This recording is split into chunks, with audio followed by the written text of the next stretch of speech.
Welcome to the Kings Beat podcast. I am James Ham, Kings Insider for ESPN 1320 and the Kings Beat. We're doing a live show, game prep, game 7, chaos, Kings, Warriors. Joining me today, Sean Cunningham from Fox 40. What's going on, Sean? That was odd. Yeah, that was. I totally messed up. The whole Matrix is different now. I don't know what to do. What is happening? I'm here. It's a Saturday. The weather's beautiful. Let's make this quick, huh? There's drinking All right. to get in. Yeah, right. Yeah, we got Margaritas stuff we to had. do. Yeah. All right. And joining Sean and I is, of course, Brenden Nunes from the Kings Pulse podcast. Brenden, how are you?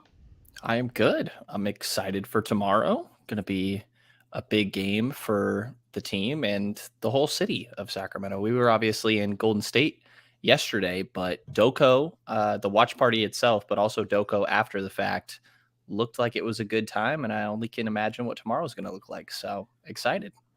Yeah, I mean, this is what you play for right here. Game 7s. Game 7s. I thought it was interesting. We talked to the players today. We talked to Coach Mike Brown and just how Game 7 is so like revered with them. It's interesting. So we'll get into that. But before we do, let's do the business stuff. If you are watching here on YouTube and you don't mind, give us a thumbs up. That helps with algorithms and stuff. If you are not a subscriber here on the Kings Beat podcast, subscribe. I did turn on this button that my good friend Damian Barling does over on ESPN 1320. And it basically says that you have to be a subscriber here to the Kings Beat in order to get into the comment section. So if you want to comment, you got to be part of that. Also, jump on board with the Kings Beat. We're growing like crazy. It's been a lot of fun with the playoffs. So jump on board with the Kings Beat. Go to thekingsbeat.com or go down to the description down below in the YouTube channel, and you can find a link to the Kings Beat. Become a premium subscriber to get all your invites, to get all access to everything we write, all the podcasts and all that stuff sent directly to your inbox. So jump on board. We've got all kinds of stuff to talk about. I think it's been a really interesting, I don't know, like 72 hours for all of us. Lots of trips to the Bay Area and chaos. But let's just start with Game 6. Brenden, I'm going to hit you up first. This is the first time you've been into a playoff situation. It's the first time I've been into a Kings playoff situation. But what was your takeaway from like just the intensity of Game 6 and how it may have been different from other games? Because this one seemed a little off to me. Well, I feel like Golden State was off, but Sacramento was very much on. I think that Sacramento played one of their best games of the entire season, really. And you expected them, at least I did, to have a good energy to them with their back against the wall, an elimination game. But at the same time, you don't exactly know what that's going to look like. Having that sort of energy and pressure could lead to trying to do too much or a handful of turnovers or things like this. But they played well, man. And there were some rotational differences that I think obviously stood out that I'm sure we'll get into more so. But when you're able to go into that building, I think this is the 8th time they've lost in that building all year. And you beat them by 19 points in a game where Domantas Sabonis fouled out, only played 23 minutes. I think it was a phenomenal showing from the Kings, and they did it from the very beginning of the game. Golden State never led by more than 2 points. Had some runs that they tried to make, and Sacramento always responded. I think that I'm sure we'll get more into the details, but just all around, it was one of the more impressive performances I think we've seen from this team all year. Yeah, Sean, we've gone to a bunch of these games in the past. I don't know if it's just because there's never been a 5:00 game before that I've been to, but like the crowd was off. There was maybe half full by game time. And I think that might be generous. It filled up as the game went on, but I think just like the vibe of the building was weird. And I did think that the Kings came out and punched first. But do you think any of that had to do with the way that the Warriors responded? What do you mean the way the Warriors responded? Like in Game 5?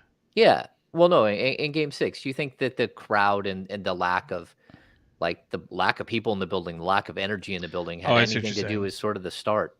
No, I mean, no, I really don't. I feel like,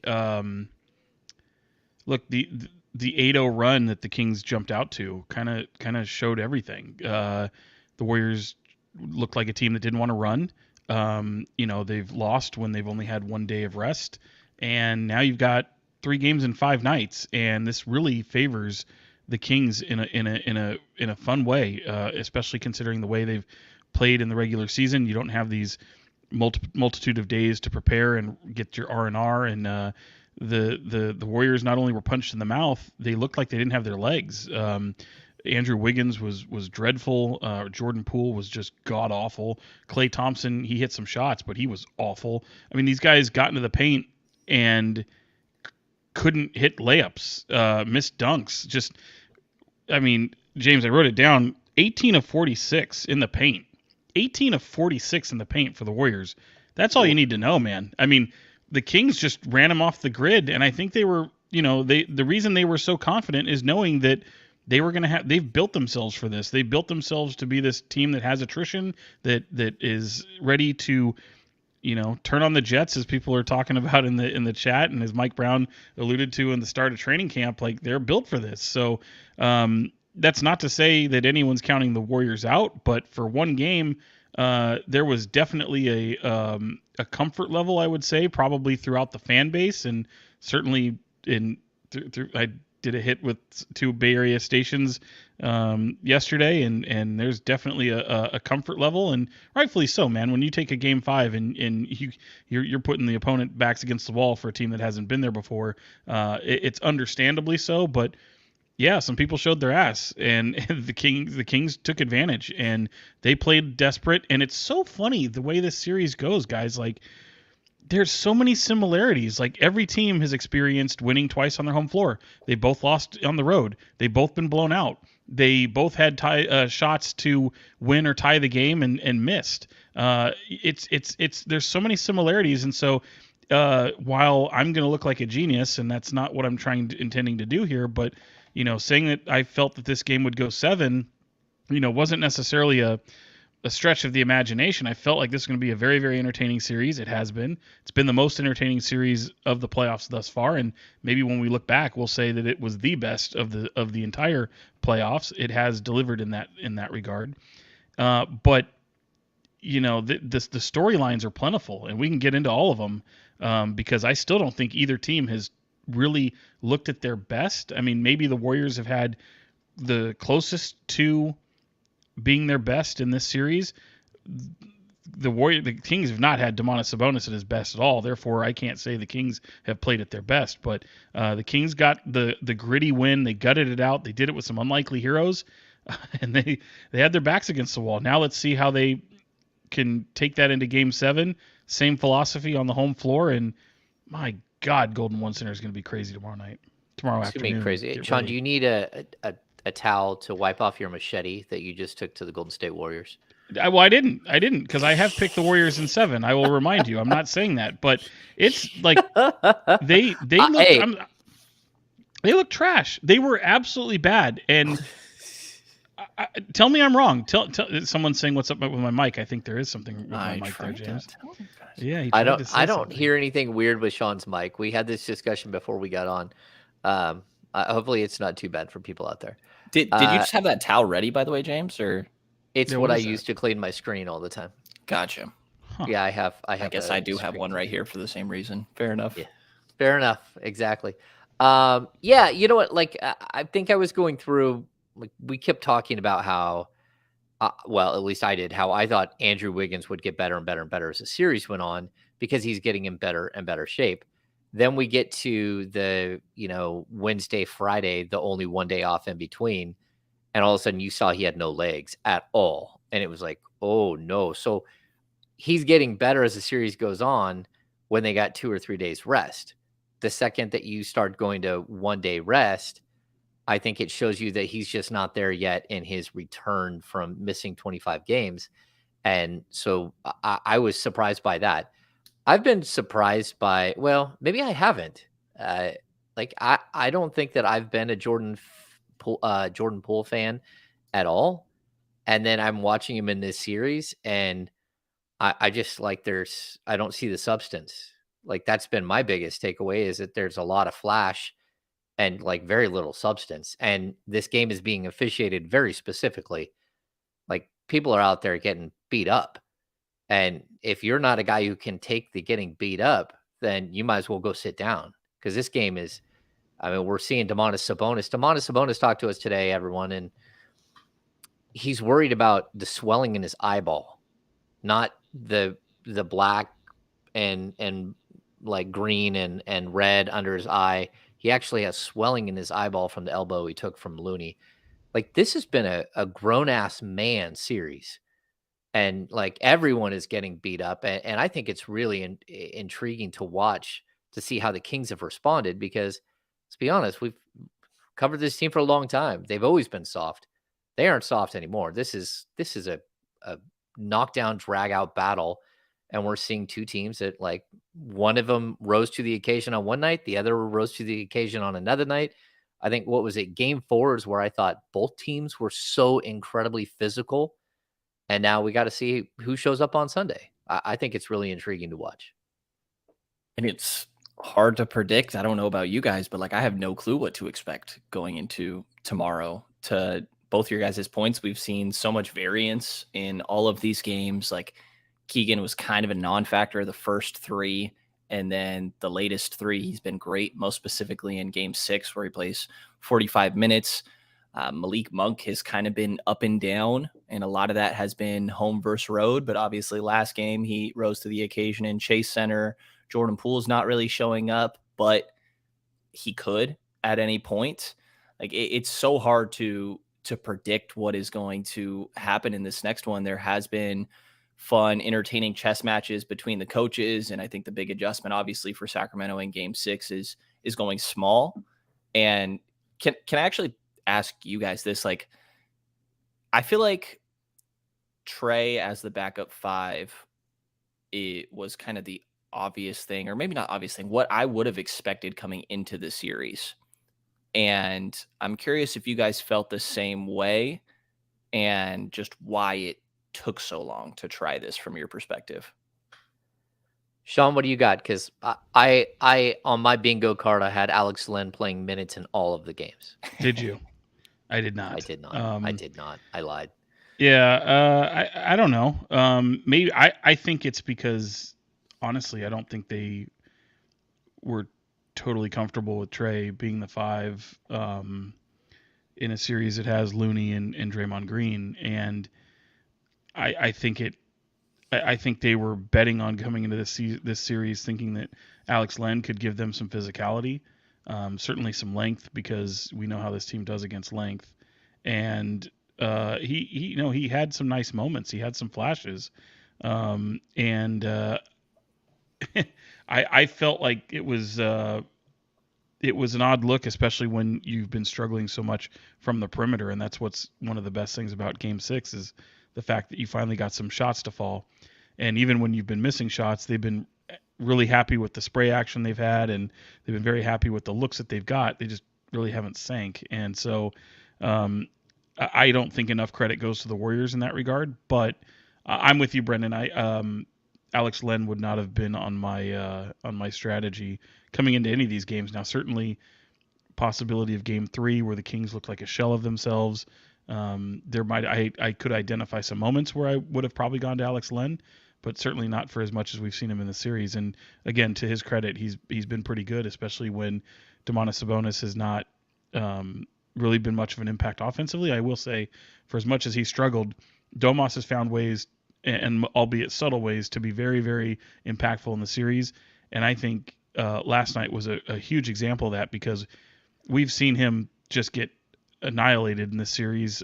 We've seen him put a beating on some guys in the series as well and get away with some stuff. But yesterday defensively was about as good as I've ever seen Domantas Sabonis play in a Kings uniform. Now, granted, I say that knowing full well that most of those Warriors players were just didn't have it. But kudos to him, because even though he got into foul trouble and ultimately ends up fouling out, he was, especially in that first half, was really impactful defensively. And you see a team that's not known for defense, they go small. You have some moments like we talk about Terrence Davis all the time.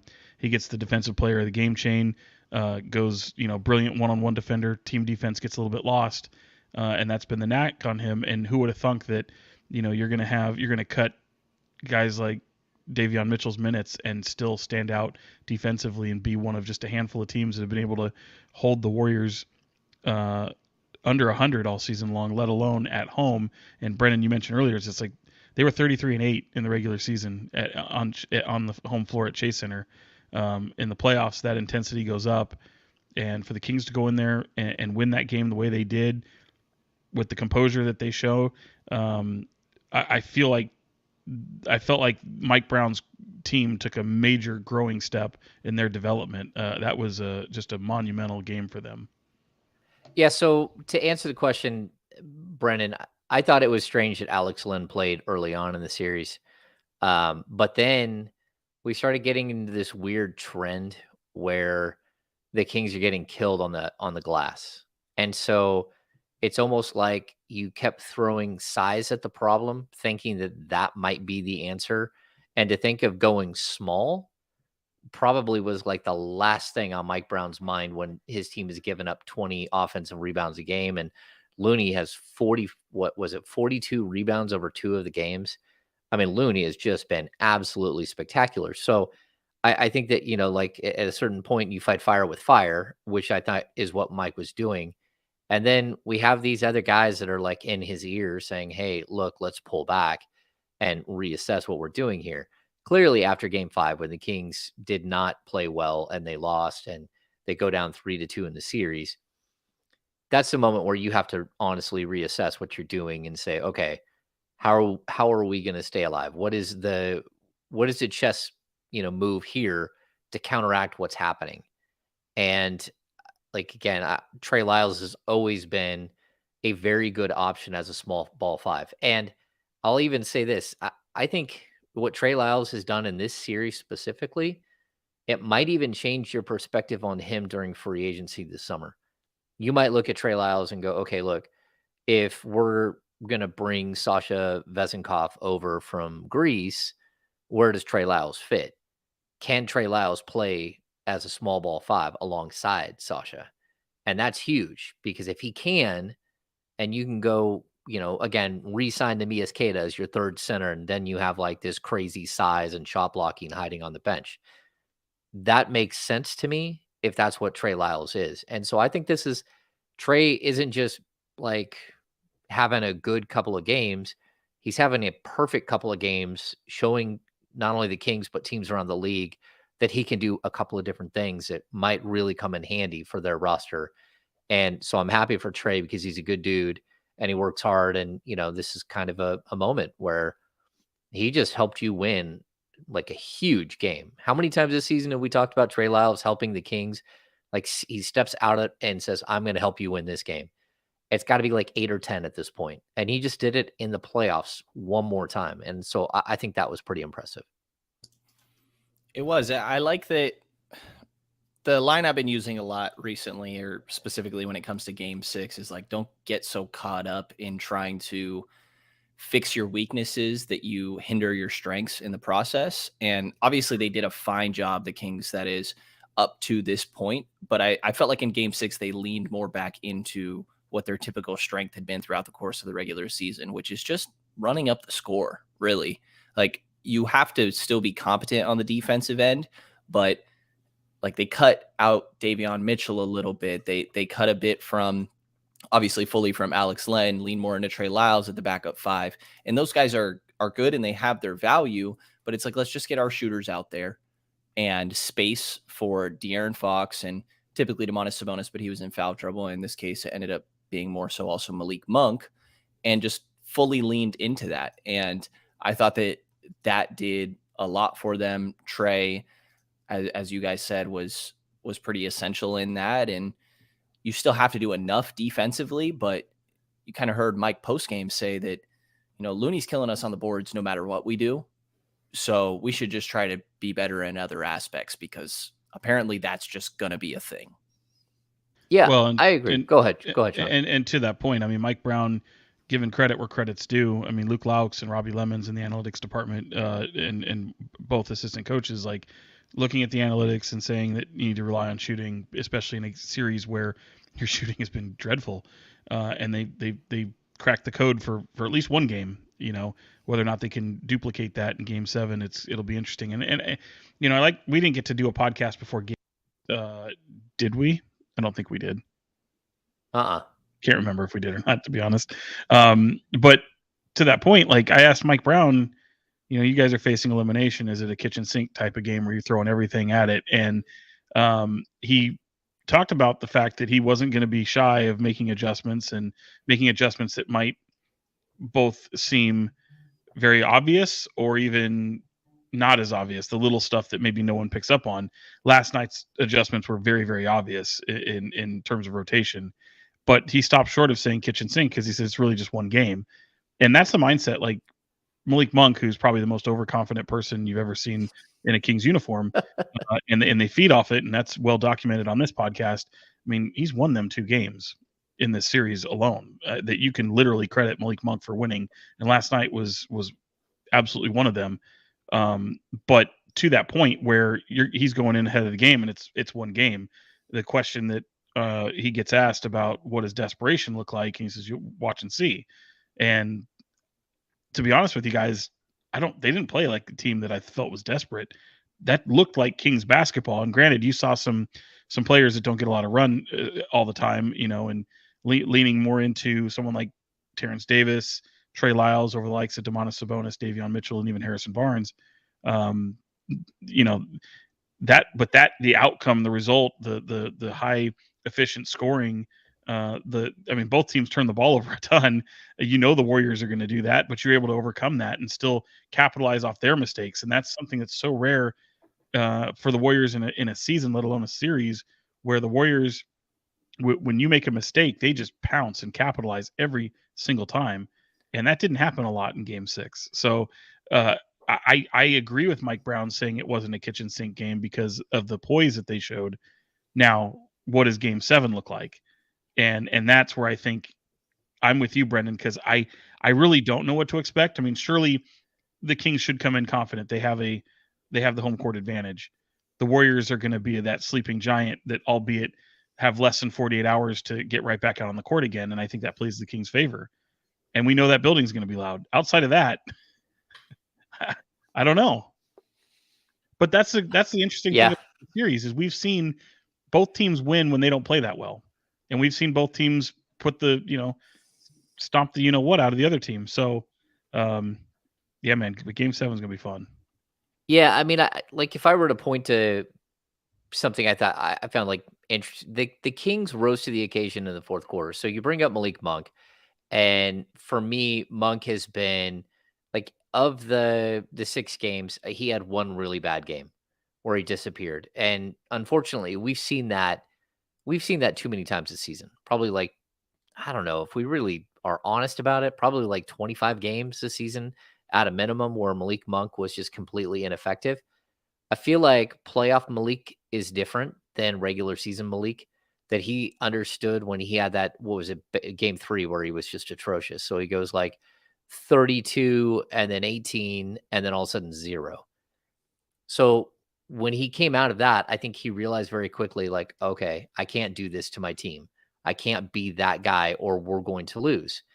And I think what he's been able to do to like sort of shore up his consistency. So I remember one game he starts 2 of 9, and then all of a sudden he goes to the rim and he's like, okay, that's not happening anymore. He's figured out that he can't just keep shooting bad shots. So when things go wrong, he has to stay focused. He has to stay in the moment. He's got to get to the rim and he's got to go get his team buckets. And so I think like that's what the playoffs is supposed to be about. It's about a learning process for your players. It's about gaining experience. I think this will make Malik Monk a better player. I think it'll make Keegan Murray a better player. I think it will make De'Aaron Fox a better player, Davion Mitchell. We've seen all of these guys have moments where they're stepping up in a playoff series.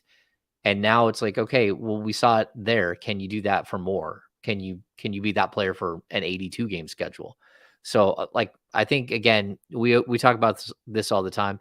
Malik Monk has always been the X factor for this team. I think there are other X factors as well on occasion, but in this particular series, man, him at 2 years and $20 million versus Jordan Poole at 5 years, 140. Like, you're just watching one player who's worth so much to his team. And maybe Poole, I don't know why I always say Clarkson, why Poole is just having such a bad series. Maybe that's, like it's a one-off, Well, but can I like just add on to that a little bit? If you watch any Warriors if you watch a lot of Warriors throughout the season, the one thing that is undeniably a fact is Jordan Poole is designed to really be that guy who fills in for Steph or Clay. And when he does, he's really good. But what's it look like when both of those guys are on the floor and then he has to be a role that's different than that? And that's where a lot of the problems come from. So I still, I don't want to get over the skis. Like, Jordan Poole is a fine player. He's had some struggles to be sure. But the Jordan Poole breakout is going to be when, like, Klay Thompson's gone or the roster looks a little bit different, or possibly you continue with Klay Thompson and Jordan Poole finds himself on another team eventually, however that looks. Yeah, Brenden, you watch a little bit. Like, what do you make of the Poole Monk matchup? Because I think it's probably been one of the most crucial matchups in the series.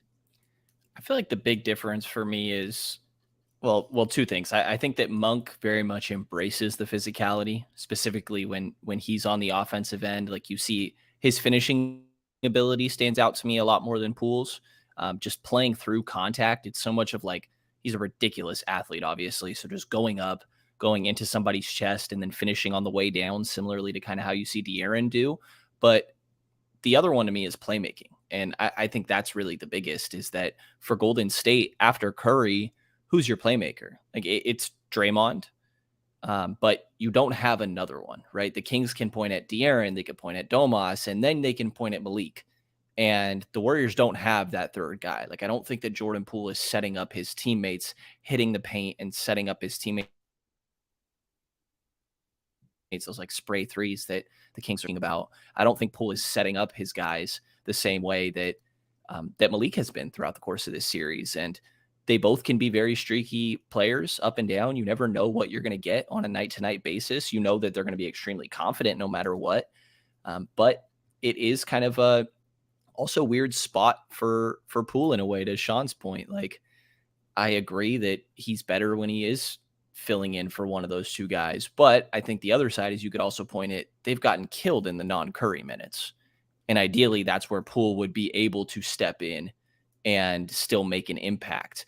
But we haven't really seen that. And, it does make me think about the thing that happened at the beginning of the year and wonder sort of what, obviously talking about the Draymond situation between Poole, and makes me wonder sort of what their behind the scenes looks like and how Poole feels about everything. And maybe I'm reading too much into things, but, like, I don't know if you guys saw the clip from yesterday where Poole's headed back to the huddle and Draymond tries to talk to him. Poole kind of pushes him away. Steph goes up to him, has a short conversation. Poole doesn't look the most interested. Like, so I don't know. I'm probably overthinking, but some of it has me questioning more of the off the court and team aspect going on here. But I think the big difference is the embracement of physicality when it comes to Poole and Malik, and also the playmaking specifically. Here, I'll tell you a stat that I think you talk about the playmaking, and I totally agree with the playmaking.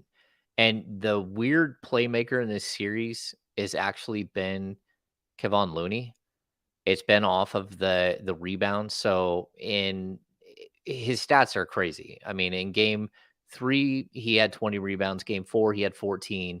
And game 5, he had 22. So, but he also had 9, 2, and 7 offensive rebounds.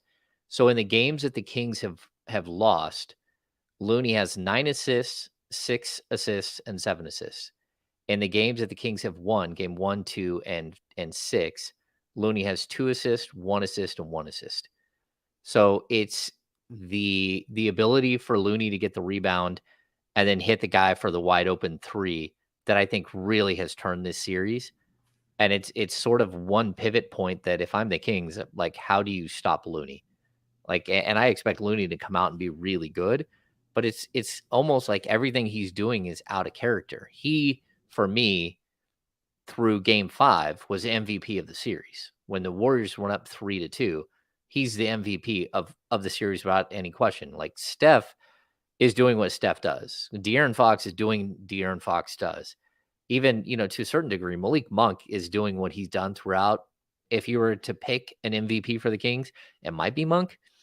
But Looney is one guy who just stands out that's doing crazy things that are just atypical of who he is as a player, who he has been throughout his career, even who he was during all of their championship years. And I don't know how you stop that, but I think that is like probably the key to game 7. Like if you're able to limit Looney and his ability to rebound and his ability to hit the get you second chance points off the rebound and kick out, then you got a really good shot.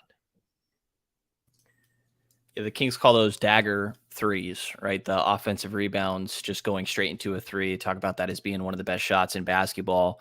And Looney's one of the best offensive rebounders in the league. I think he led the entire league in total offensive rebounds this year. He does have some moments throughout the course of the regular season where he gets assists, and typically off those type of looks. But obviously that's been taken to another level for a handful of these games in this Sacramento series.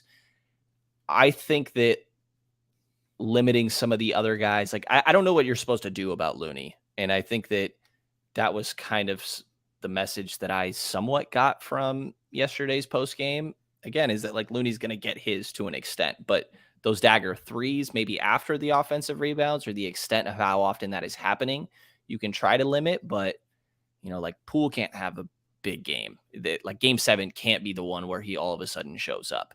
Andrew Wiggins, I very much agree with James's point. It looks like since he missed so much time that maybe these short turnarounds are starting to affect him. But if he has a big game, I think that plays a big factor. They've talked about taking away Draymond Green's playmaking and that being so important. And he still had 10 assists last game, but he only had 4 points compared to the, 21 low 20s in game 5. Yeah. So yeah, I don't know what the answer is with Looney is kind of my point, I guess. Sean, what do you make of Keegan Murray?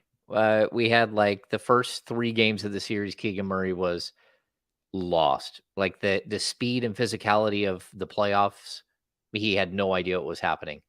All of a sudden, he has this big come out game in game 4, lights everybody up, scores 23 points. You get to game 5, he gets 10 points in the first 6 minutes and just looks incredible. Never takes another shot the rest of the game. We get to game 6, and you got a 22-year-old kid who's been up and down all series, and Mike Brown just handed him the keys to the car. Played 45 minutes. No one else plays 45 minutes. I mean, you look at Harrison Barnes play, 16? You went to a rookie, and you just laid it all out on the line, and he comes up with 15 points, 12 rebounds. He hit shots early. He faded late, as, a guy who's playing 45 minutes will do. But what are your thoughts on him and just sort of the development that we're seeing throughout this series? Yeah, man, it's a big step forward in his development. And, I talked to him after the game last night, and then when we were done, we just had a brief chat, and I asked him that very thing about help me understand the game 5 start and what happens the rest of the way. And I'm like, is that on you? Is that on teammates not looking at you? Is that coaching? And he put it more so on himself and teammates maybe looking him off, but it's up to him to be more vocal and aggressive. And I feel like game 6 was very similar to the way he came out. Was it game 3, James? Game 4, game 4 went for 23. Yeah, game 3, everyone looked like shit, so that was terrible. So in game 4, the aggressiveness that he showed, and so I was impressed in his poise, always just putting it on himself, needing to speak up, but more than anything, I mean, his rebounding was so crucial. I mean, yeah, he hit some shots. Everyone started, with the exception of Kevin Huerter early. He finally hit a big shot late, but he finally, hit those corner threes, and he did so in a way where, look, he's not going to take anybody off the dribble, but extending the floor. It's almost like the Warriors were just betting on these guys just missing shots, as they have through really 5 games prior. So seeing him step up for that moment, the 40 plus minutes, definitely I was not expecting, but his length kind of bothered him for a team that, was having all this problem in the paint. It's so funny. I said it at the top of the podcast. I'll say it again. When you go 18 of 46 for the Warriors points in the paint, I mean, just really credit to the Kings defense, the way they were able to disrupt. And Domantas Sabonis was a big part of that. Guys that you're not talking about normally being defensive players. And Mike Brown, he's probably, scratching his head, because having a bunch of guys that don't always show the ability to defend clearly it showed the ability to do so, and do so with physicality, and and do it at the most crucial moment. So these guys are capable of it. They've shown they're capable of it. But how does it transcend and carry over? I think it was a big confidence booster for Keegan Murray, but if anyone thought he was, popping champagne bottles afterwards, that clearly wasn't the case. He's as stoic as ever, and realizes that everyone. It's so funny. Keegan Murray almost can't have moments to himself, because there's always someone in his ear, on his shoulder, people encouraging him and talking to him and directing him, and it's fun to see. It's part of him being a rookie, but these guys don't look at him as a rookie anymore. I mean, that sailed probably sometime in this series, maybe. I think, there was some hand-holding that needed to go on, because the old adage, you can't really trust rookies in the playoffs. I think that's kind of flown out the window a little bit, and it'll be interesting to see what adjustments the Warriors make for him, because I think the key for him is just roughing him up, and they didn't do that. They haven't done that really in the past two games. Game 3 they did. Certainly in game 1 and 2, they took him out of the equation. So it'll be interesting to see if the Warriors kind of go back to that kind of game plan. Yeah, the guy they have roughed up. Go ahead, Brenden. Just saying, as people have pointed out in the chat, I think those 2 charges he drew were really big, and I will say the second one was probably a block, but still credit there, and that gets your team going. And the rebounds are huge. It's only the 3rd time, if you count the regular season, where he's pulled down 12 boards, and 5 of those being offensive. Like, that's doing the little things. And Coach talked about, like, the way that I think they also leaned into Huerter more, even though that he has not been shooting amazingly. And it's because the way that Golden State is guarding those guys and the spacing that it provides for everybody else. Those are your 2 guys that are 40% 3-point shooters on the year on 6+ attempts. Yeah, and I think, like, we'll dive into the Kevin Huerter situation at this point. Like, Kevin Huerter's really had a rough series. Like, he's been the first one to acknowledge it. He's frustrated, just like everyone else is. He's gone through lulls throughout the season where he hasn't had, the ball go through the hoop, but he was so good, like in March and April, that it's almost like jarring that it just stopped out of nowhere. He started, I think it was 0 of 7 from the field in game 6. Then he hit a 3 right before half, came out. I think he scored 5 points in the 3rd. Let me see. Is that right? Maybe not. Maybe he scored 3 points in the 3rd. Then he comes up with 2 of the biggest threes in the game. He was the guy who broke. He was the straw that broke the camel's back in the 4th quarter. And, like, I think it's been interesting to watch him, because he can't hide, like, the angst. And there's been times where, like, we get done with a media scrum. Like, I think he's pissed. He's pissed at, like, me individually. He's pissed at maybe Sean, maybe Brenden, but more he's pissed at James. No, never me. What are you talking about? Never me. But, there are things like, I think one game I put him on a milk carton, and another game I said we're sending out a search party, and my 6 quick thoughts. And he's really not, like, he's pissed. You can tell, like, he's frustrated with himself. He's also frustrated that, things have gotten, like, out there. Like, you watch how the fan reaction to Huerter. How many people coming into game 6, even game 5, said, oh, when are they going to replace Huerter in the starting lineup? The answer is they're not going to. They didn't replace Keegan Murray when he went MIA for 3 games to start the series. Mike Brown didn't replace these guys midway through the season when they had bad stints. This is his, like, ride or die. His starting 5 is who he counts on for everything, and he's going to go with him. He's going to stick with him, and that includes Huerter, who has been off for much of the series. The relief that was so clear when, James, you asked him post game of, like, how good did it feel to get a couple to go down? And I didn't even feel like he had a great game. Like, he hit shots in the 4th quarter, and I'm sure that felt good. Like you said, it was the straw on the camel's back. Like, that was big for sure, but I guess 3 of 8 is a fine number when it comes down to it. But he was so clearly like, what was it? I can't even begin to tell you, or something like that, how good it feels. Yeah. Oh, he felt it. Yeah, he did. Yeah, he did. And, his teammates have been there for support. There's frustrations that brewed over on the bench in game 4, I believe it was. He's definitely reeling. I mean, as frustrated as he's been, I don't think anyone's been more frustrated than Domantas Sabonis. And I think seeing him go and put his arm around him a couple times and just be like, "Hey, man, I get it." And to that point, like you talk about affecting, areas in different ways. If your shot's not falling, I mean, he's been dreadful. His defense has not been good. Although I know some people might bristle at this. I never really count blocks to show a good defensive player. He's got a lot of blocks in the series.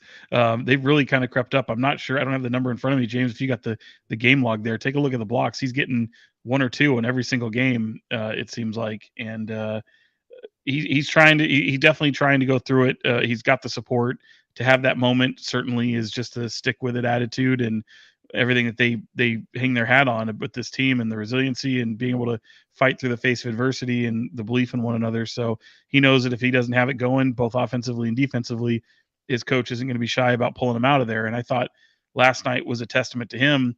Shoot, TD goes out and fouls out and you're going right back to Huerter. I think some people might have said, why aren't you going back to Mitchell? And it kind of bared fruit there. He came in and hit some big shots. Yeah, he hit some big shots. I also like, it's part of the resiliency of this team that we're seeing. We've seen it throughout the year, but I'll go to the fourth quarter. It was fun to watch. Like, we've watched this team do all kinds of crazy things, but let me see if I'll pull up the fourth quarter, and just the way it lays out is, number one, it shows you the speed and the pace the Kings are playing at, right? So the Kings go into the fourth quarter, they're up 10. Steph Curry at the 11-12 mark hits a 3. Like 16 seconds later, Trey Lyles hits a 3 to tie it. Curry layup at 10:31. 15 seconds later, Malik Monk layup. And then you keep seeing this thing go back and forth where every time Curry hits a step back 3 to cut it to 10 at the 9:28 mark, De'Aaron Fox hits a 3 15 seconds later or 12 seconds later. Like this went back and forth like this. Every time the Warriors did something, the Kings responded. And I think it was really, really crazy to see a team who hadn't been there before, who, could have gone and fell apart in a crucial game. And, especially with the way that even we get to that point where Sabonis makes a turnover and then picks up his 6th foul, right? No, his 5th foul. I still have not seen a video of his 6th foul, which I thought was strange. I thought that was called on the wrong player. But that's just me. I thought it was on Monk because he was the one actually defending the player with the ball. But I thought the resiliency in the fourth quarter was really crazy by the Kings and showed you like where they were mentally. Like, they were fully engaged in the action, and we're not going to let Steph Curry single-handedly shoot them back into the game. I'd imagine, looking at it from Golden State's perspective, that it felt similarly to how I felt from Sacramento's perspective in game 3, that like Golden State was a better team, but you felt like you were just close enough that maybe they could bring it back if they were able to get 1 or 2 more stops right there when they cut it to sort of 9. But Golden State would always come out and hit a big shot. And you expect that from Golden State, and you have questions when it comes to that from Sacramento's perspective, but that's absolutely what they were able to do. And so much of that has to do with De'Aaron and Malik and a lot of these other guys as well. Like, that was absolutely one of the more impressive things to me, specifically at that start of that fourth quarter. And it's just so much credit to like the poise, like it's 3 Ps that they've really been emphasizing: the physicality, the pace, and they added poise after game 2. And the poise of this young group has been so impressive. Then they added a 4th P. They did. Possession. That's right. Oh, The 4 Ps. that's fun. Yeah, Willie Cauley-Stein had 3 of them around his eye. He did. The triple P. What did we ever get what that was? I don't think they. Well, I did, but none of them met anything that the Kings went after. It's unfortunate. Yeah, unfortunate. By the way, Game 7, we haven't seen Scott Foster yet, and he's not officiating tonight's game in where are they, in Denver? So just brace yourself, folks, because think you're going to see a Scott Foster sighting in Game 7. Well, and people said the same Hopefully thing I'm about wrong. Ben Taylor, right? And that ended up being all right. What do you mean all right? Like, that was fine. I mean, there's always moments in every game that officiating is questionable, but it wasn't horrible last game. Yeah, it's funny. We actually had someone bring up something interesting in the chat. Daniel Marsh put up the playoff leaders and made free throws. Kevin Durant 1, Malik Monk 2. I haven't gone and looked at that, but I do know that one game he went 8 of 10. I know one game he went to the line 14 times and like 12 of 14, right? So I would actually probably agree with that. But I'm also going to say this. He attacked the rim all the time. Yeah. Like I think Malik Monk has earned his way to the free throw stripe. He gets in the paint. By the way, speaking of free throws, he had 3 misses by Steph Curry. First time since last year's Western Conference Finals that happened, which means he's probably not going to miss his next 50. He's going to, go 50 and 50. That's pretty crazy. You don't see that very often. And 2 it's like an Jordan eclipse. Poole. Right. It's another guy that doesn't miss free throws. Yeah. Someone asked, by the way, you should reset your whole what happened with the comment section here in the YouTubes and how you get to comment. Oh, in case people I didn't know. Okay, so number one, if we have 294 people in here or something, so if you're watching the show right now live and you don't mind, give us a thumbs up. In order to comment, you have to subscribe to the YouTube channel. So it's a little button that we can flip inside of the YouTube video when we go to go live, and we turned it on for today. So people who are in here are people who are subscribed to the Kings Beat YouTube channel.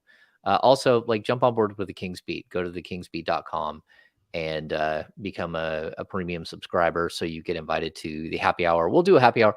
Like, we got to get through the playoffs. This has been bonkers. Like, if the amount of travel that Sean and Brenden and I have done over the last, I don't know, like 2 weeks, it's just been bizarre. And if somehow the Kings win Game 7 on Sunday, like, we instantly have to like get online and start buying tickets to LA later in the weekend, later next week, because the series, if the Kings win Game 7, the series with the Lakers starts on Tuesday.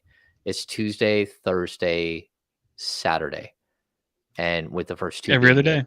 Yep. And then Tuesday, and then Sunday, and then Monday. So like, we'll be in LA starting like Friday, Saturday, Sunday, Monday, coming back, and then just keep rolling. And yes, travel to San Francisco is travel, because I don't live in Sacramento. That's, people always forget that. Yes, I live an hour above Sacramento, so it is travel. The streets are crazy. I mean, we don't have to get too deep into it, but we saw quite the car crash yesterday on the way back. Oh, no, go ahead. I want to hear this. What happened? We saw a crazy one. It's just somebody swerved over like 4 lanes at once to get off and slowed down too much in front of a semi, and the semi rear-ended them, and they took off. And wow. Their door opened, so they almost flew out, and like, they kept trying to pull the door closed, and then they hit and ran. They got hit and run. So they got hit and they took off by a semi. We saw them coming. Like, they flew up behind us and around us and down the carpool lane, and then over 2 lanes, and then back, and then they went to cut like 3 lanes and get off the freeway. And I said, oh, I don't think they made it past the semi. Sure enough, we get up to the scene, and the wheels are locked up on the semi, smoke flying everywhere, and he had hit the back end of the car cutting through. It was wild. So the moral of the story is don't drive like an asshole, and shit like that won't happen. Exactly. Right? Yeah. This were you was okay? all... I mean, I know Brenden just went through this. I mean, is it PTSD much? Calm down. No. Calm down. Calm down. No, people who don't know, like Orville, Mr. Hanky, like the Christmas poo, is in here in the chat. Sorry, what? Well, you don't know who Mr. Hanky is? South Mr. Park? Hanky, the Christmas poo, South Park. Howdy ho there, neighbor. Yes, Wow. it's Mr. Hinkie. That's who's in the chat. You see this. He's asking if I live in Oroville or El Dorado Hills. No, I live above Auburn. I live in Lake of the Pines. Yeah. When we so it's a long drive. Like the Thursday game, was that last week? They all bleed in together. They moved shoot around up, so I left the house at 6:30 in the morning and we got home at like 1:30. Like, we're a little ragged. We're all a little ragged here. So okay. I do this. This is nothing new. I do this. You guys see what I a do savage this. I can be, so I it's do this. it's fine. Yeah, Sean What has a his moments. savage. Yeah. See out for margaritas tonight, yeah, fellas, ready to go? Where are you going? I don't know. We'll figure it You're out. not going to say it on the live podcast, Brendon. Oh, I'm not afraid He of it. wants to do People a can live show. join. He might. I don't know. Yeah, That's possible. He does want to do a live show. Because Sean live. Sean trying to get free drinks from the crowd here. Oh, Yeah. It's a bad idea. I should have thought of that. You should have thought that. Just drop a pin wherever Sean is going to be. You guys go buy Sean a drink. See how it goes for a 12:30 start on Sunday. Let's see. Outside, I literally had a media member say, "Hey, where do you go out and drink?" I'm like, "I don't want you to come with. No, I'm going to tell you where I go. I'd stay away from you." yeah, stay away from Sean. And Mr. Angel says, I live in LOP, and that's really expensive and nice spot. Yeah, I bought a dump in LOP and added 1,700 square feet to it. So yeah, I've lived here a long time, and did a lot of that work myself, me and the wife. So yeah, we've lived here a long time. What's going to happen with Harrison Barnes? I thought early in this series, Harrison Barnes, even late in the season, Harrison Barnes, we're talking contract extension. The longer the series goes, the more like I think the missed 3-pointer in game 4 impacted Harrison Barnes pretty greatly. He hasn't looked like himself. He went scoreless in the first half of game 5. Came out and played better in the third quarter when he took Wiggins to the basket again and again and got him in foul trouble. But overall, like, has this series changed your mind at all on Harrison Barnes and whether he's with this team next year, the year after, or the year after that? Is scoring 0 points in a half actually that different for HB? Oh, And I still dunked last night though. At the very beginning, he had quite the dunk. Yeah, it was good. No, I mean, look, you even have Mike Brown come out. I mean, one series does not make a guy, and they ask him to do a lot of different things. I do find it a little odd that Mike Brown will say what he said, and then you're basically cutting his minutes. Each game takes on a whole different identity, so his moment could still be within the series, but potentially beyond this playoff series if they advance, but it's all matchups. I've always said I want to see an aggressive Harrison Barnes. Got to have more than 12 shots, somewhere around there, and his gift is being able to penetrate ISO and get to the free throw line, and hopefully stretch the floor at times, but so oftentimes he doesn't take the shot. So I'll chalk last night up to an anomaly. I think he's had his moments. I'd push back a little bit. I honestly don't feel he's haunted by that miss. I think he almost should be because of what the make could have been from a grand scheme standpoint, and what kind of a uplifting moment that could be for him. But I don't feel like he's haunted by it. But certainly, even defensively, he hasn't had it in the series in the latter point of this series, and now it's Game 7's a whole different beast. So, yeah, I don't know. It hasn't changed my opinion of HB too much. I would have liked for him to maybe have some louder games at times, but I feel like pretty often it's like just a stretch of 8 minutes where HB gives you 12 quick points, and that maybe you get 2 of those a game, and we're only seeing 1 more often than not, or anything like that. But I kind of specifically asked Coach today what went into HB playing 14 and a half minutes in that last game. And he pointed more so towards other people, right? That, well, we felt like Trey was playing really well and that Trey's been rebounding really well. And maybe that has to do with HB also not rebounding amazingly. But that Terrence Davis had been playing well. He needed to get more minutes for TD, that they guard Keegan differently when it comes to the 3-point shooting and way he comes off screens compared to HB. So I think it was more so just feeling like other people fit better, but he played 30 plus in the first 5 games. And there's a lot of value in that. Like I still think that HB absolutely has his spot on this team and long-term could still add some value. I do think that you need to try and find a better answer at the wing if you want to take this team to another level, but that doesn't mean that there's no longer a spot for HB in my mind. I think that a lot of his value also comes from just being a even-keeled veteran. I think a lot of it is off court that does then reflect to on court of being able to have messages about just being the guy that's been through a lot of this and keeping things even keeled. So I think that he absolutely could have been better, but it wouldn't surprise me like if he had a 20-point performance tomorrow. And I still think that the fact he's putting up or playing 30 plus in the first 5 says a lot. There's definitely moments you would want more, but I don't know. It hasn't changed my opinion, I guess is my point.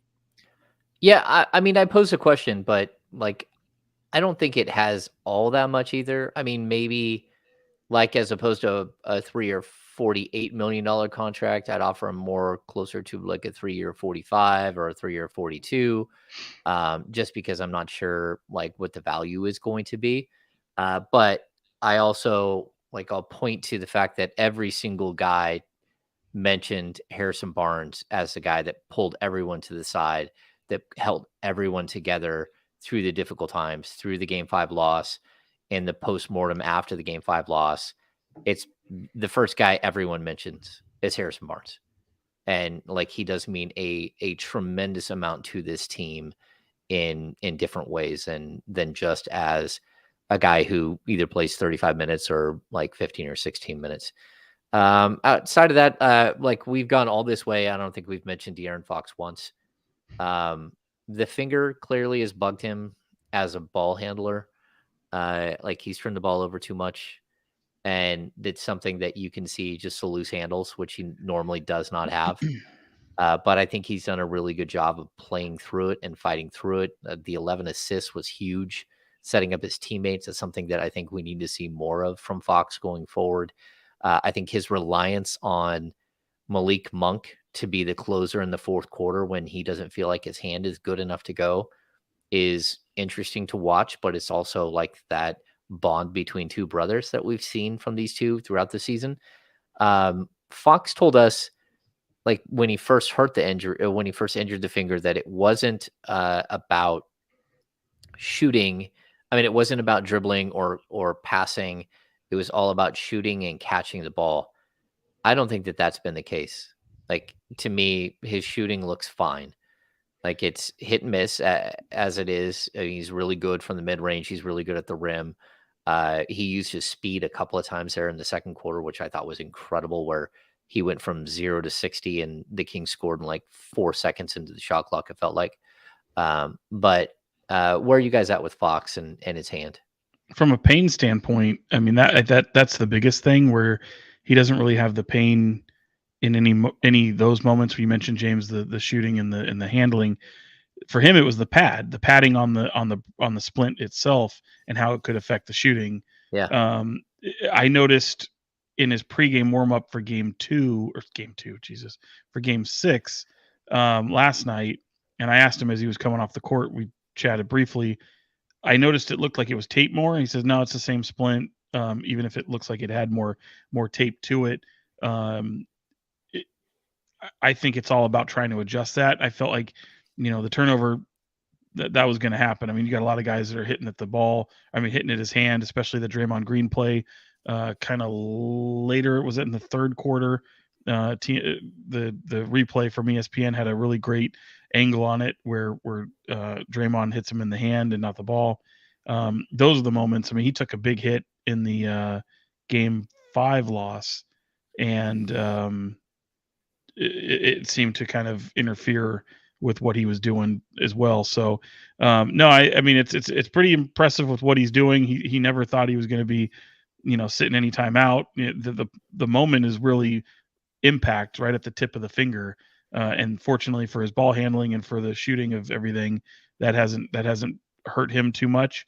But fighting his way through traffic and making sure that he doesn't get hit, which is it's going to get hit. It's got a big target on it. And so far so good. I mean, all these guys are dealing with something. I know he keeps pointing that out, but I mean, you look at what Keegan Murray gets hit on the wrist. Harrison Barnes takes a hard hit yesterday. In consecutive games. I mean, you see what Domas is dealing with his eye. I mean, that dude looks like he just went 10 rounds. These guys are taking a beating, man, and pretty resilient group, that's for sure. I think that De'Aaron, the question for me was like, is he still just going to be able to do what we've seen him do in the postseason? And I think the answer's been yes. Like he's playing, he's averaging 38.8 minutes. He's playing more, so the total numbers are going to be up, but 29.3 points, 8 assists, 5.8 boards, 44% from the field, 34% from three. Like, I think he's just doing what we know De'Aaron Fox is capable of doing and doing it in more minutes. It's really hard for me personally to tell what the hand maybe is or isn't affecting. Like, he will never really tell us. He mentioned that he was like concerned about possibly the shooting more so than anything prior to having played a game with it. But since then, he's very, I'm fine. And I actually really like that he's that way. I mean, I like that he's just somebody that's going to absolutely power through, but it makes it kind of hard to tell and what maybe is or isn't affecting him. He pointed out he needed to be better when it came to turnovers last game, but he's not going to point towards his finger when it comes to that. Like, I think that he's been everything that you could ask from him, setting up his teammates with those spray threes, scoring when you need him to, especially timely buckets, just kind of recognizing the moment. I think that's an underrated aspect of him being so clutch this year, is that that's not always just the, what NBA stats defines as clutch moments, the 5-point margin within 5 minutes left in a game. It's like, okay, Warriors are on a 6-0 run. We need a bucket right now. And he's able to go and get one, or there's one shot left in this quarter. Let me go and just get a bucket. And I think that he's gotten so good at getting timely buckets. And I think that should factor into some of this clutch conversation as well. And he's just been exactly what we've seen De'Aaron Fox to be. And it's just nice to get confirmation that that's the same in the playoffs. He's a gamer. And he gets downhill still. I mean, I know Mike is always asking more and more of this team to run fast, and it starts with De'Aaron Fox. And fortunately, I know we're talking about a finger, and that's not going to affect your speed. But if anything, you deal with an injury like that, and it's now emphasized even more, play to bigger strength, and let's get downhill, get this team rolling downhill, and have things open up offensively for them. Yeah. Okay, so if you guys have any questions, throw them at us right now. We'll go through them here in just a sec. We're going to do a quick business of basketball. There it is. I'm going through a couple of these things. So if we're going to go through a business of basketball, we get the Danelle here, Lisa, Keegan gets sat on. Well, I didn't mean to. She also mentions he tried to kick Fox in the head. He did get sat on. Draymond came up and fell on him again. That was okay. So this brings me to the business of basketball. Like, so he falls on Keegan, and then one of his teammates comes over and tries to help him up. I think he lets go of his teammate halfway up and falls back down and sits on Keegan again. It all happened like on our end of the court where we sit, and you're just looking at it like, I'm so ready for him not to be in the league. I'm so ready for him not to be in the Pacific. No, I think it brings us to like a bigger question. Like, if I'm going to say the if word, if the Kings knock off the Warriors in Game 7, is this it for Golden State? At least the way that we see them constructed now. Yes. It's over, right? It might be either way, right? Either way. I said that coming in. This is the equivalent of the last dance for them. Not to say they're not going to be a championship contending team or, playoff contending team, whatever. But this current iteration where you have like Bob Myers, I'm telling you, I don't see a world where he stays with it, short of them winning a championship, maybe a Western Conference Finals appearance. I don't see Bob Myers sticking around. I think that's done. I think Joe Lacob doesn't want to spend all this money that he's poured into this team to be a 6 seed and battling to try to avoid the play-in tournament. And their bread is buttered with Steph Curry. It's going to continue to be that way, but there's going to be some tough decisions they have to make. Could it be Draymond Green? Could it be Klay Thompson? Could it be Jordan Poole? It's well known that Joe Lacob was not on board with wanting to trade James Wiseman earlier this season. You've got some young guys that have developed pretty nicely. Obviously, could develop a lot better with some opportunity. Know. Well, I think I'll it's say unplayable in the playoffs. Well, what I'm saying is with that, I mean, like Moses Moody has played well. You've got Jordan Poole has obviously been in their situation for a while, and you're talking about guys that don't really play as the top 3 or 4 players on this team. So to be able to still kind of make inroads a little bit, I mean, I think I'm with you there. Jonathan Kuminga he's not ready, and frankly, I wouldn't put him in there either. But to that point, like no one's looking at him saying this kid doesn't have a bright future, and especially in a Warriors uniform. With Jonathan, with Wiseman, like that ship had kind of sailed based off injury, based off of moving on from him, having to try to use that to get some assets back. It just didn't work. So I just think that it is the beginning of the end for them, for this iteration of the Warriors, and I think it doesn't take a loss to the Kings in the first round to prevent that. Or like honestly, if you go into the second round, you're playing the Lakers in the second round, and you get bounced in the second round. To me, it's the same thing. I don't think anything like that is going to prevent the changes that'll be coming for the Warriors. I think the same, and I think that even if I don't know if we're talking Western Conference Finals, I kind of think that whoever comes out of Denver, Phoenix is gonna have a fairly easy time in the Western Conference Finals. And I think that whoever gets out the Kings Warriors series would probably win the next one against the Lakers, but neither one of those are guarantees, obviously. And I think from the Warriors perspective, I wouldn't be surprised if Draymond's gone next year. That's kind of would be my expectation. And at what point do you kind of embrace the youth? Because you can't really do both. That's what they've been trying to do, is stick with the older guys and lean into the youth. And that doesn't really work. Like the Klay Thompson situation, somebody points out in the chat, right, that he said that he wants a max extension and he's got 1 year left on $43 million. Like, do you want to give him that? Like, at what point we've seen Moses Moody be impressive in this series? What would he look like if he actually got a longer leash in the regular season and a chance to actually learn? Like, I don't think Kuminga's been great, but I think he's had moments. I wouldn't honestly be surprised if we saw him in Game 7. I think as an adjustment, counter adjustment to some of Sacramento's small ball stuff. It wouldn't absolutely surprise me, but at what point do you lean into the younger movement? Because it seems like the writing is on the wall where that's what you're going to need to do. And if you want Steph Curry to retire a Warrior, which I'm sure you do, like, what does that look like? How does he feel about that? The Bob Myers situation, I agree with pretty much everything Sean said, that like, no matter what, if they beat this Kings team, I still think that we're seeing kind of the end of the Warriors as we know it. And a lot of people thought we were already there. And then last year sort of came out of nowhere, but they were able to pull it off, and who knows, but it seems like it's probably the end, and it would be kind of poetic if the Kings were the one to do it. Yeah, I think it would be poetic to see the Kings. Like I've said this before, I think the Kings have an opportunity here to rip a portion of their fan base back, because I think there are a lot of people who have been Kings fans their whole lives, but their kids aren't Kings fans because they just watch like 16 years of as Sean liked to say, dreck.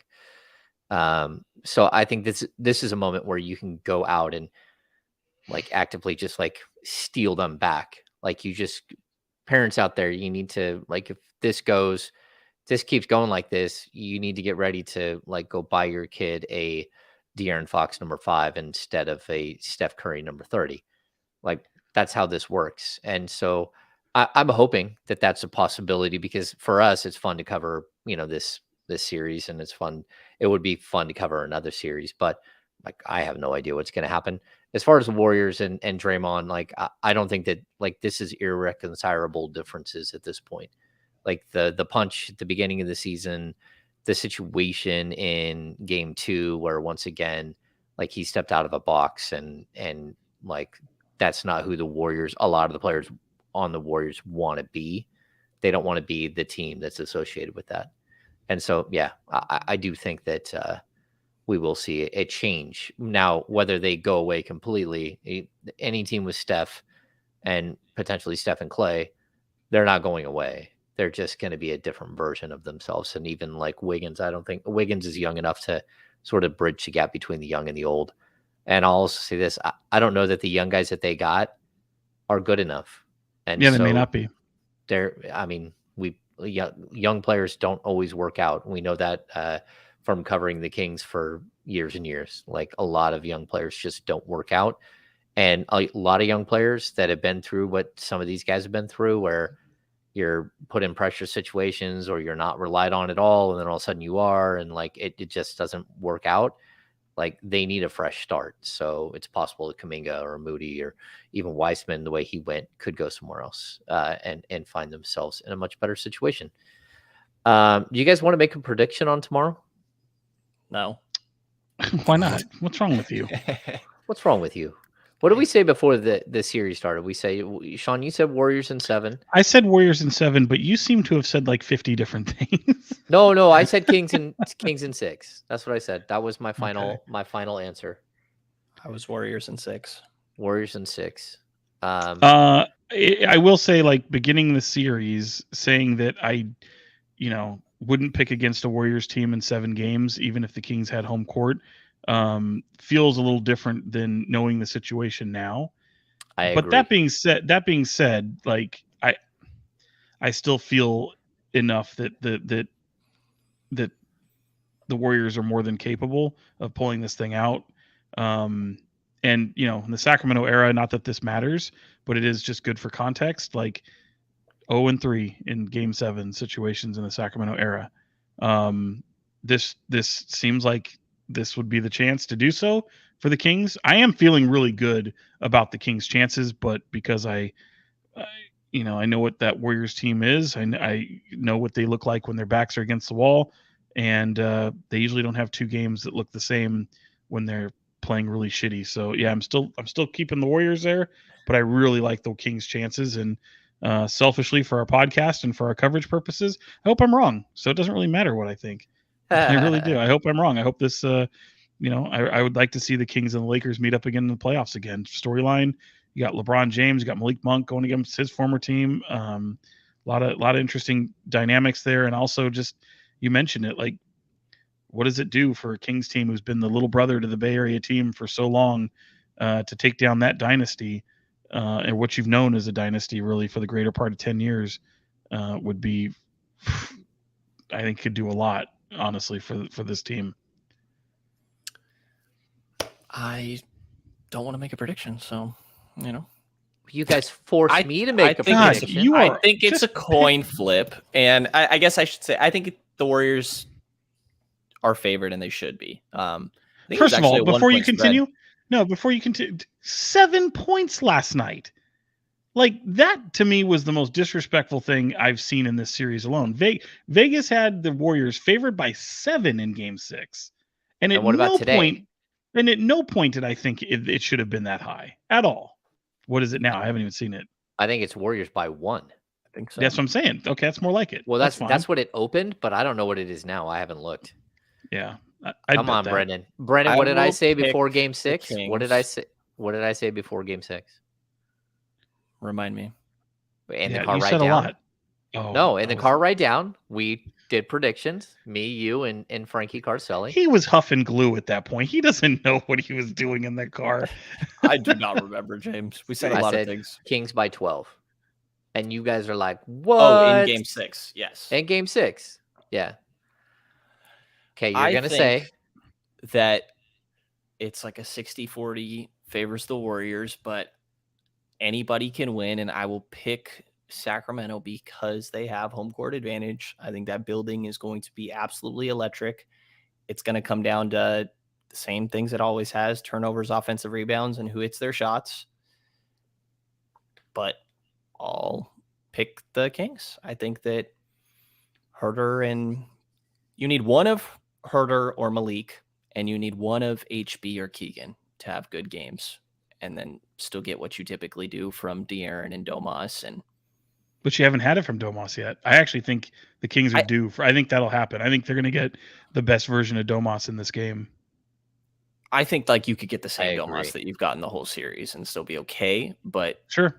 obviously what you said is fine. Also, Gilberto has said in the chat multiple times to tell you guys that he doesn't like when you make fun of me for being young because I don't make fun of he's you. the same age as us.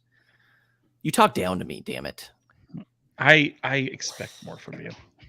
Whatever, old man. we talk down to you. And also Come the on. chat says that the lines have flipped. I've seen Kings by 1.5, Kings by 1 now, according to some of the people here pointing that out. Who the How about that? what? Melissa, Brenden is not an old soul. Not at all. What? No, that's No? that's not true. No. No chance? No. And that's okay. And I act younger than you, pal, so I don't This know. I don't know. He's a survivor. Okay, so because I almost skirted by and didn't make my prediction. I want to say that it's either going to be Kings by like 18, or it's going to be Warriors by like 2. Like it's gonna like if it's a close game, I think the Kings are gonna have trouble. If it's not a close game, I guess Kings. But I'm gonna go with Kings. I think that the Warriors, after that last game, they had a team that to me looked like they were looking at each other like, I don't think I want to do this for another 3 weeks, 4 weeks, 5 weeks together. And so let's go ahead and bow out now before it's like us against LeBron, us against like they just keep drumming us up. And so I think the Warriors are kind of they got beat, and it might have been in more than one way in that game the other night. wow. So I did not get that impression at all. I don't know. What's interesting too about that game, and I think I mentioned it a minute earlier when we started, but do you guys agree, disagree? I don't think the Warriors felt comfortable in that game at all. I think a lot of the fans, media might have felt like it's a foregone conclusion. They're already looking ahead, maybe too far ahead, dismissing the Kings for sure. I don't think that the Warriors were necessarily guilty of that. Do you guys agree or disagree? The Warriors were like, I thought the whole mood, the whole vibe of the building, everything was off. They felt like they were off. The Kings came in, created their own energy, and took the game. That's what I thought. It wasn't like an overconfidence or they were dismissing the Kings though. I didn't feel that way at all. I thought from the leading Warriors. up to it, the Warriors have been dismissive. I think a couple of their players have been dismissive. Like you hear them say good things about the Kings, but I also felt like there were some guys that kind of like, hey, this is just like, the pit stop on the way to the fair. Like we're just hanging out here, and we'll get to that next series in just a minute.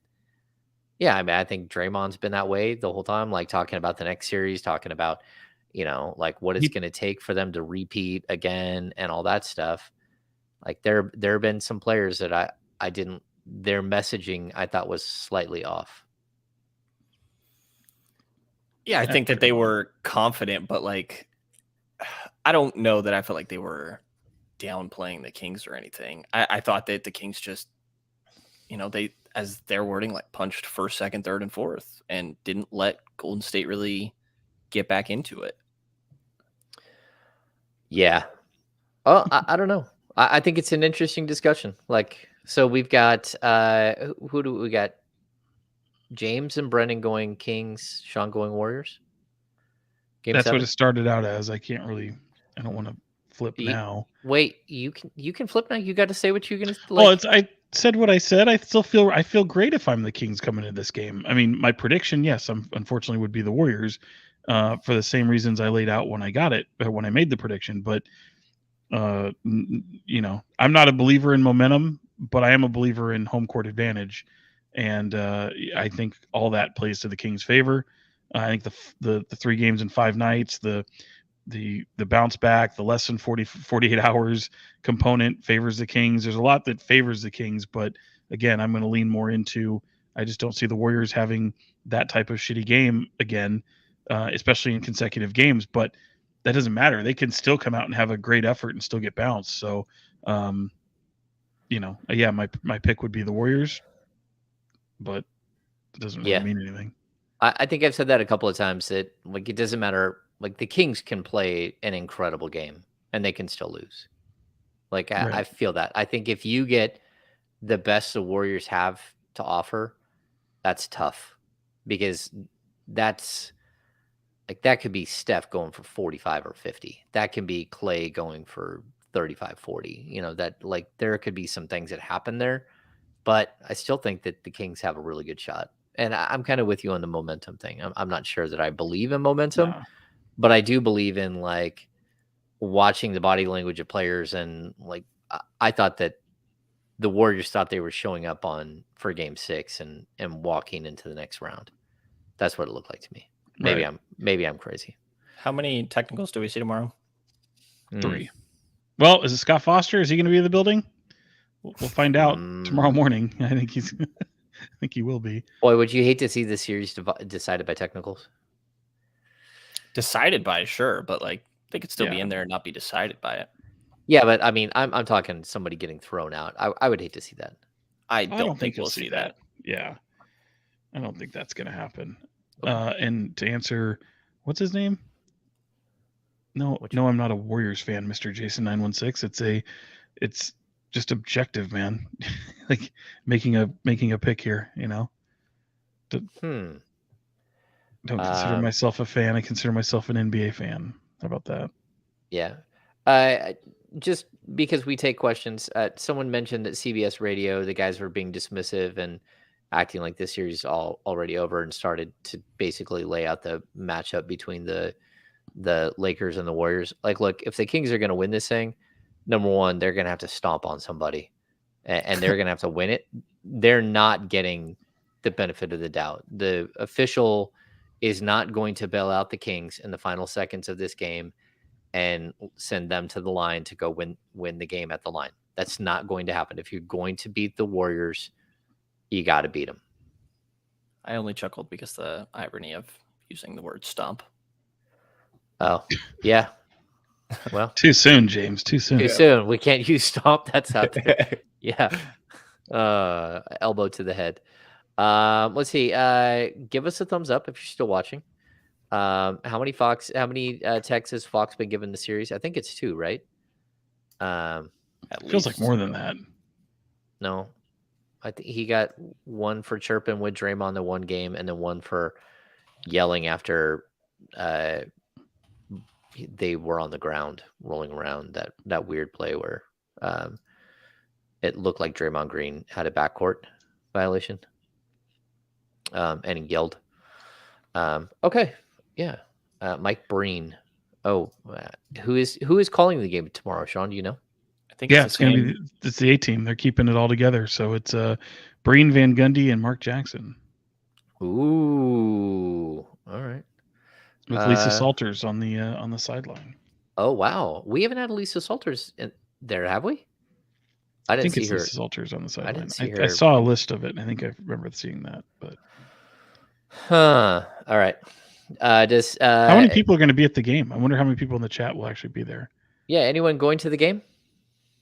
That would be interesting to see. How many of you are rich is what we're asking here. Well, Yeah. you know what? Who we got to pony up next to here? Fox did get one yesterday. You're right. That's 3. That's 3. Mr. Hankey asked if I watched the Giants games go. Yeah, I had it on right now. They were down 5-3 last I saw. I can't see the television at the moment. Yeah, I don't have the A's game on. I don't do that anymore. Nor would you. Yeah, sadly, well, normally I would. I like seeing that they've got the banners up there filled with like sell the team, and I'm surprised that the staff lets them put that all up there. It's like sell Fisher. So they in the left field bleachers, they've got like signs up there that says like Cavill lied and imploring Fisher to sell the team and things like that. And every time someone hits a home run, you get to see those hanging from the bleachers out there. I thought his first name was Lying Dave. Like, Oh, you watch him and you're like, oh man, like you open your mouth. That's when I know that you're lying. Yeah, like that dude just stinks of used car salesman. Like they went out and got themselves like a bona fide like snake oil pitch man. Yeah. So okay. Do we have any final questions? I don't know. Do we have any final thoughts? Let's go to Brendon first. there's just nothing up there. There's literally nothing. Like You got 12:30 nothing? start will be interesting. I don't know how that plays a factor here. I think like the short turnaround for the Warriors stands out to me, but it's game 7. I'm sure they'll get up for it just fine. I got nothing going on. I don't know. Yeah, I mean, for me, it's just I hate seeing. I've seen it here in the chat recently too. It's like guys like, oh, Kevin Huerter, even Domantas Sabonis, Harrison Barnes, like where they say, oh, these guys aren't showing up. I hear you.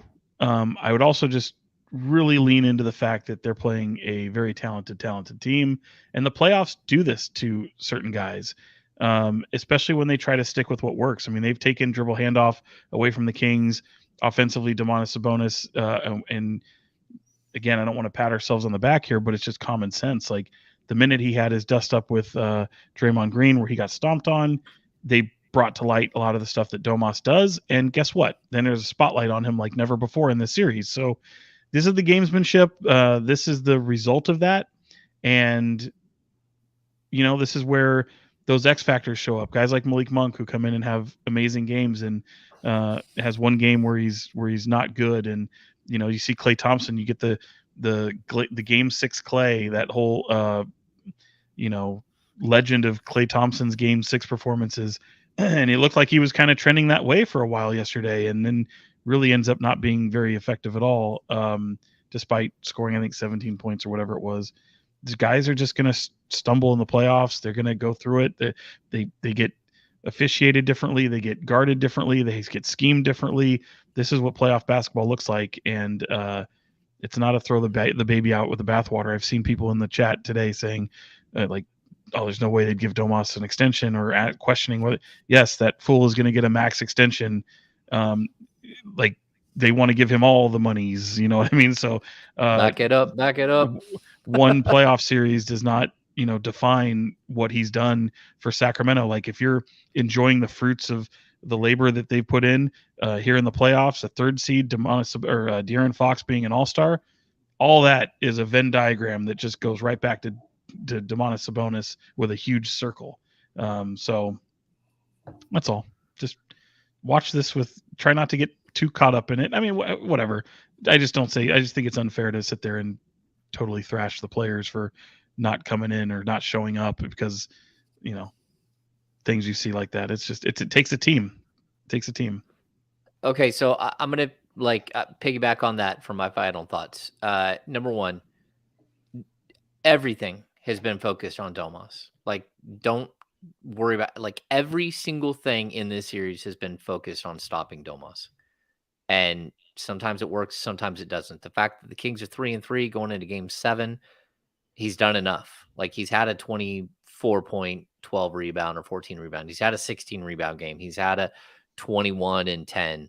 Like, I think people are being really, really harsh. They are throwing like one of the NBA's toughest dudes in Kevon Looney at him. They're having Draymond Green, who is still a great defender, beat on him all game long. Like, I think Domas could he have had a better series? Sure. But if you guys want to give up on Domas now, before you get to see him potentially go up against Anthony Davis and Jared Cunningham and those guys, like that's a mistake, because those are we talked about it before the series. The guys like Looney, the guys like Steven Adams, those big brute, like ground base, solid, like muscular centers are the ones that usually give Domas the most trouble. And he's in a battle, and that's the way this goes. These are some great players that he's going up against. Whether Looney is a Hall of Famer or not, he's not, but he's still a guy who's going to walk out of the NBA with at least 4 rings, and he's been a really, really solid player. So I would say lay off Domas. The other thing is like I love the national media jumped on the bandwagon for like 2 games with the Kings, maybe 3. And now it's gotten like way lighter. The bandwagon's gotten lighter because a bunch of the dudes already bailed. Kendrick Perkins mostly. That helped like relieve the pressure off the Shocks. So Charles Barkley guaranteed it. Yeah, let's not have him talk about the Kings anymore either. He doesn't get to talk about the Kings. Yeah, like this is one of those, like, we have no idea what's going to happen tomorrow. I'd say what I said in the beginning. Just enjoy the freaking ride. This has been wild. This has been a great series. Enjoy the ride. Hopefully you get to see more basketball, but if you don't, it's not the end of the world. This team is like fought, and this is way better than most people thought they would be. Go ahead. My last thought on the Domas thing is that without him this year, they're probably not playing Game 7 at home. So sure, he should have been better this playoff series, but he was phenomenal in the regular season and a very big reason why they have home court advantage going into this game. Yep. Good vibes. Is Gilberto like the new DB for Brenden? This is pretty wild in the chat. Need a new DB? He is kind of gone. Like he's got a box of Kleenex next to him when he's watching this. Whoa. Yeah, man. Hey-o. Calm down. Hey-o. Sean. Well, it's better than that other guy Allergies, that Brenden, keeps asking if we're wearing pants or not. What? The answer is no, never. Yeah, I don't know where he went, but yeah. Okay, great vibes. This is going to be fun tomorrow. I'm excited to see it. I think everyone out there is excited to see it. I can't wait to see the crowd and how they react to this game. And if somehow the Kings come out on top, Sean and Brenden and I will be out with the people, and you're more than welcome to buy us drinks. So, at some point, you're going to be out late. Well, yeah, man, I work Always. Just because it's an early. I'm gonna get after it tonight when all you guys are, tucking in bed around 7:30 or 8 o'clock. You're just allergic to sunlight. Lately, it does feel that way. I wanted to go outside. I wanted to be outside all day. Can't happen today. All right. If you're still watching live here, give us a thumbs up. Subscribe here to the YouTube channel. Subscribe to the Kings Beat. Go to thekingsbeat.com. Become a premium subscriber to get access to all written work, all podcasts, all happy hours. We will have a happy hour coming up. We're trying to get through this playoff thing and see what happens. And we can fit one in. If this thing keeps going, we'll try to fit one in. But like the chaos of our lives is pretty wild right now. We're just all over the place at all times. So that's going to do it for this edition of the Kings Beat podcast. So for Fox 40, Sean Cunningham, and Brenden Nunes from the Kings Pulse podcast, I am James Ham, Kings Insider for ESPN 1320 and the Kings Beat. Thanks for joining us. We'll see you very soon. Stop that.